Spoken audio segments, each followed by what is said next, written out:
Episode 368. For the major guilds, Ye Xiu's actions had completely compressed the once abundant thief resources in Sin City. Their harvest wasn't much better than the chaotic free-for-all over at the Wandering Land in One Line Valley. They didn't get much in the way of points, and gift packages were completely out of the question. For Ye Xiu, if this were just a normal task, his previous hourly efficiency wouldn't have netted him the points from 341 Christmas thieves in 10 hours. But now, those points were being split 3 ways, so his share was significantly less by comparison. As for the gift boxes, the loss there is much more significant. If it were a normal mission, the gift packs wouldn't be wasted like this. Right now, each of the 3 of them only had a few dozen gift packs on them.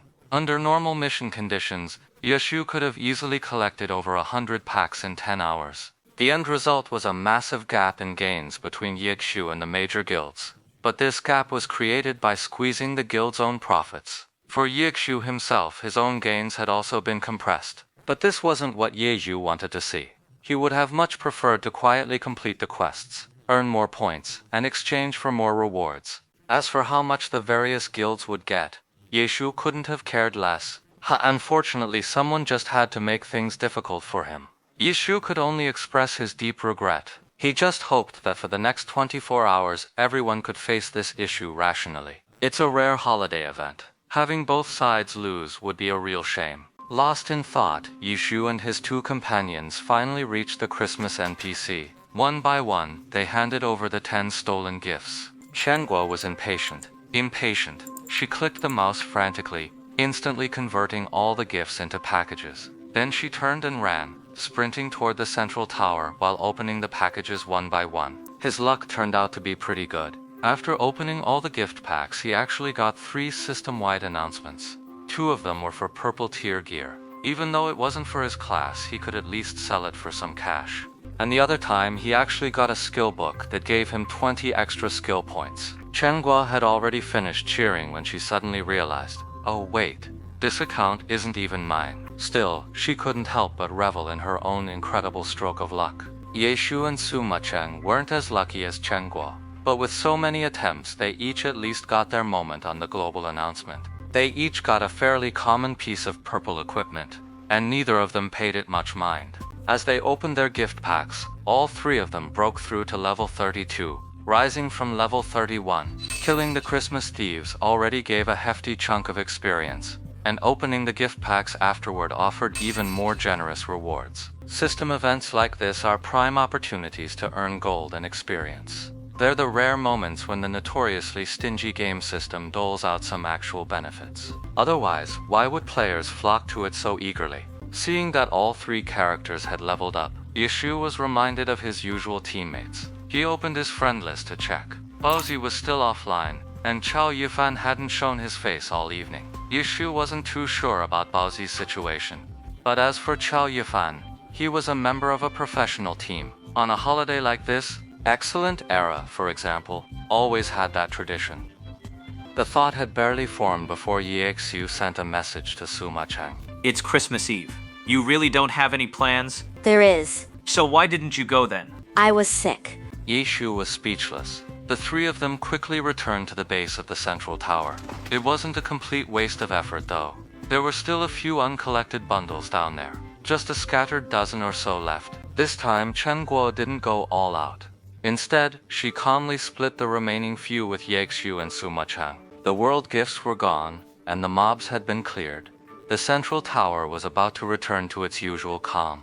But Chen Guo wasn't ready to stop. He got up, returning Soft Mist's account to Tang Ru, and gave Ye Xiu a shove. Quick, gather up again. Ye Xiu gave a bitter smile. Boss, think about it.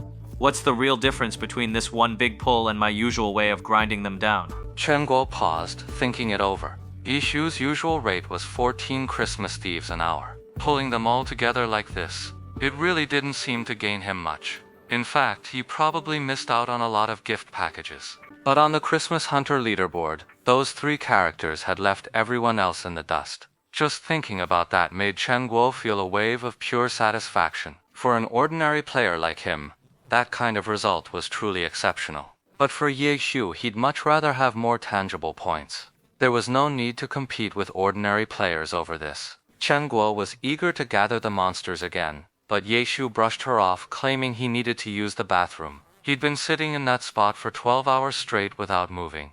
It was time for a biological break. After using the restroom, grabbing a bite, and having some water, Ye Xiu considered the number of people who meant him harm. Relaxed, he decided against leaving his character idle and simply logged out of the game. The guilds that suddenly noticed Lord Grimm had logged off were first stunned, then excited, overjoyed. With the Christmas thieves at the central tower wiped out, Sin City's resources returned to their former abundance. The guilds were actively plundering them when they discovered Lord Grimm had actually logged off. This was the best possible news, especially for Chen Yahui. It felt like a thorn had been pulled from his heart. He immediately checked the leaderboard. Since the points were split 3 ways, even though they had edged out those 15 other players, the gap wasn't wide enough to be crushing. Yeqiu's offline, but we're not. We still have time to catch up. Chen Yahui issued his orders with great ambition. Based on their usual efficiency, he laid out a hunting plan. Overtake and crush Lord Grimm within 4 hours, and have their 15 champions reclaim the top 15 spots on the leaderboard within 5. But their good fortune was short-lived. They had only been working with such fervor for half an hour when, at exactly 1 in the morning, surprised a loud system notification clanged, shaking the hearts of all the top guild leaders. Lord Grimm has logged in. They practically wanted to claw those words off the screen and swallow them whole. Firmly, this person absolutely cannot be a friend. He just can't be. Several guild leaders vented their frustration by customizing their name cards, changing Lord Grimm's name to things like scumbag, beast, bandit, or robber. Otherwise, they just couldn't feel satisfied. But what real impact could these ridiculous nicknames possibly have on Lord Grimm? Once in the game, Ye Yu settled into a comfortable position and looked curiously at Chen Guo beside him. Hey boss, not turning in yet? Casual. An event. As Chen Guo spoke, chasing haze raced through the heavenly domain. Ye Shu sighed with a touch of nostalgia, then glanced back at his own screen.